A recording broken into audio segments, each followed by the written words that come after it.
સામાન્ય વ્યક્તિ કે નાનો માણસ જો સરકારી જમીન ઉપર કે કોઈ પણ જગ્યાએ 1 ઇંચ જેટલી જમીનનું પણ દબાણ કરે ને તો આખું તંત્ર એના ઉપર ઘાત બોલાવતું હોય છે અને જાણે કાયદાની અને કલમો બતાવતું હોય છે અને કાયદાનો ડર બતાવતું હોય છે.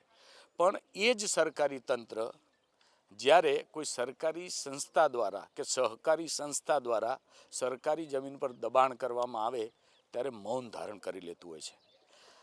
કાયદા ત્યાં જાણે સાવ લાચાર બની જતા હોય એ પ્રકારનો માહોલ ઊભો થતો હોય છે. હું આવું કેમ કહી રહ્યો છું તો અમે અત્યારે ઊભા છીએ માંડલ એપીએમસીમાં. માંડલ એપીએમસીમાં મારી પાછળ જેટલી પણ આ જગ્યા દેખાય છે તે અનઅધિકૃત છે તેવા એક અહીંના જ ખેડૂત આરોપ મૂકી રહ્યા છે અને એના માટે ન્યાય મેળવવા અને સરકારી જમીન છૂટી કરાવવા માટે તેઓ લડત આપી રહ્યા છે. પણ એ જ્યારથી લડત ચાલુ કરી ત્યારથી માત્ર આશ્વાસન અને સરકારી કામગીરીના નામે ફક્ત સરકારી કાગળો જ મળતા હોવાનો તેમનો આરોપ છે. નવા ગામના દિલીપભાઈ જાદવ મારી સાથે છે. તેમની પાસેથી આખો ઘટનાક્રમ સમજીએ અને શું છે હકીકત તે જાણવાનો પ્રયત્ન કરીએ. દિલીપભાઈ, સ્વાગત છે આપનું ખેડૂત પોથીમાં. આજે તમે લડત ચલાવી રહ્યા છો, એ આખો મુદ્દો શું છે અને ક્યારથી શરૂ થયો? અમારો મુદ્દો 2024થી આમ તો ચાલે છે અને અમારો મુદ્દો જે છે એપીએમસીએ ગેરકાયદેસર બાંધકામ કરી કોઈ પણની જિલ્લા રજિસ્ટ્રારની કે કોઈ અન્ય સહકારી સંસ્થાના અધિકારીઓની મંજૂરી વગર આ 2 વીઘાથી વધારે જમીનની અંદર બાંધકામ કરી અને સ્વભંડોળમાંથી અંદાજિત 80 લાખથી 1 કરોડ જેટલું ભંડોળ વાપરી અને ગેરકાયદેસર બાંધકામમાં એ લોકોએ આ પૈસાનો ઉપયોગ કરી અને ગેરકાયદેસર બાંધકામ કરેલ છે. અગાઉ કલેક્ટરશ્રીએ 2020-21ના માગણીના સંદર્ભે એપીએમસીને 20,000 ચોરસ મીટર જગ્યા ફાળવી છે, છતાં એ જગ્યા આજે બંજર પડતર પડી છે.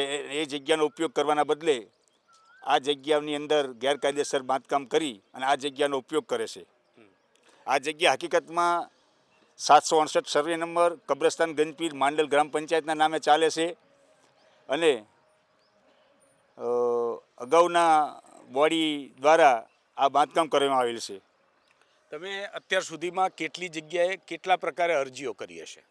મેં ગ્રામ પંચાયત માંડલ, તાલુકા વિકાસ અધિકારી, મામલતદાર માંડલ, ડીડીઓ સાહેબ અમદાવાદ જિલ્લા પંચાયત, કલેક્ટર શ્રી, મહેસૂલ મંત્રી, મહેસૂલ સચિવ, માન્ય મુખ્યમંત્રી શ્રી, દરેકને મેં આ અંગે અરજીઓ કરેલ છે. પણ એ અરજીઓનો હજુ સુધી મને કોઈ ન્યાય મળેલ નથી અને ખાલી ઓન પેપર ઉપર કાગળો મળતા રહે છે. એટલે તમને શું જવાબો મળે અત્યાર સુધી? જવાબમાં પ્રાંત સાહેબની મુલાકાત કરીએ તો કે અમે અમારા દ્વારા મામલતદારને કે ટીડીઓને જાણ કરશું. આથી હજુ વિશેષ આગળ કંઈ કાર્યવાહી કરવામાં આવી નથી. આટલા સમયથી આપ લડત ચલાવો છો, કોઈ કાયદાકીય પગલાં લેવાયા ખરા? કોઈ કાયદાકીય પગલાં લેવાયા નથી. તો તમને હજી શું એવું લાગે છે, તંત્ર ઉપર ભરોસો છે કે તમને ન્યાય મળશે? ન્યાય મળવાની તો સરકારની જે અત્યારે હાલમાં જે સરકારનો જે એજન્ડા છે કે નાના માણસને ન્યાય મળવો પડે, એના હિસાબથી આપણે અત્યારે હાલમાં લડત ચલાવી રહ્યા છીએ. મેં તાલુકા સ્વાગતની અંદર પણ આની અરજી કરેલી, એની અંદર નિરાકરણ નહીં આવતા જિલ્લા કલેક્ટર સ્વાગતમાં અરજી કરેલી.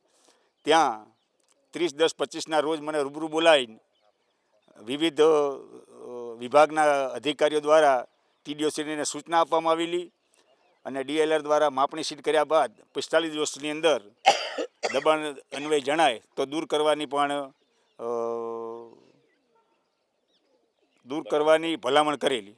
તો એ માપણી શીટનું કામ પતી ગયું? માપણી સીટ પણ આવી ગઈ છે, એના ખૂંટ પર મારી દીધેલ છે. પંચાયતને માપણી સીટ અને ખૂંટ મારેલા જે કંઈ ડોક્યુમેન્ટ કાગળો આપવાના છે તે પણ ડીએલઆર દ્વારા આપી દેવામાં આવ્યા છે. તો પછી હવે કેમ, કોની રાહે બેઠા છે? કેમ કામગીરી નથી થતી? હવે કામગીરીમાં એવું છે કે એપીએમસી પોતે સ્વીકાર્યું છે કે 768ની અંદર અમે જે દબાણ કરેલું છે તો અમારી માગણી છે તો આ સંદર્ભે અમારું દબાણ, અમારી જ્યાં સુધી અરજીની માગણી ના સ્વીકારાય ત્યાં સુધી દબાણ હટાવવું નહીં. એટલે મેં પાછી ફરી વખત રજૂઆત કરી કે ભાઈ દબાણ અને માગણીવાળો વિષય અલગ છે. પહેલાં તમે જે દબાણ પ્રસ્થાપિત થયું છે એ દબાણ હટાવો અને માગણીવાળો વિષય પછી આવે છે. એટલે હજુ કલેક્ટરને બધે હું અગાઉ મેં મુલાકાતો રૂબરૂ કરેલી છે અને અત્યારે હાલે મારા ધક્કા અને બીજા ત્રીજું કામ ચાલુ છે. તો જો દબાણ પ્રસ્થાપિત થઈ ગયું હોય તો પછી આમાં કોઈ જવાબદાર અધિકારીઓ સામે કાર્યવાહી થાય ખરી? અધિકારી સામે કાર્યવાહી કરવી હોય તો થાય જ, કારણ કે જમીનનું જે લેન્ડ છે એ આમ તો કલેક્ટરશ્રી અને ડીડીઓની અંડરમાં આવતું હોય છે. એટલે નીચેના અધિકારીઓ તો હાથ ઊંચા કરી આપે છે અને કોઈ કાર્યવાહી થતી નથી. તો હવે તમારી શું માગણી છે, શું થવું જોઈએ? અમારી એક જ માગણી છે કે આ ગેરકાયદેસર બાંધકામ કરેલ છે તે દિન 45 દિવસમાં જે કલેક્ટરની રૂબરૂમાં જે વાત થયેલી એ પ્રમાણે દબાણ જે કરેલ છે એ દબાણ હટાવવામાં આવે અને જમીન ખુલ્લી કરવામાં આવે. શું તમને વિશ્વાસ છે કે તમે જે અરજીઓ કરી એ પ્રમાણે કાર્યવાહી થશે અને આ દબાણ દૂર થશે? વિશ્વાસ તો અમને હાલ તો છે કે સરકાર જે પ્રમાણે વાતો કરી રહી છે અને જે પ્રમાણે એ મીડિયાના માધ્યમથી સરકાર જે પ્રમાણે વિકાસની ને એ બધી વાતો કરે છે એ પરથી અમને વિશ્વાસ છે કે આજની તો કાલે દબાણ હટાવશે. તો જે પ્રકારે એપીએમસી માંડલ પર ગંભીર આરોપો સરકારી જમીનમાં દબાણના લાગ્યા છે ને એને દૂર કરવા માટે ખેડૂત લડાઈ લડી રહ્યા છે ને તેમને વિશ્વાસ છે કે આજે નહીં તો કાલે ન્યાય મળશે અને આ દબાણો દૂર થશે. કેમેરા પર્સન મેહુલ રાઠોડ સાથે વિનોદ દેસાઈ, ખેડૂત પોથી, માંડલ.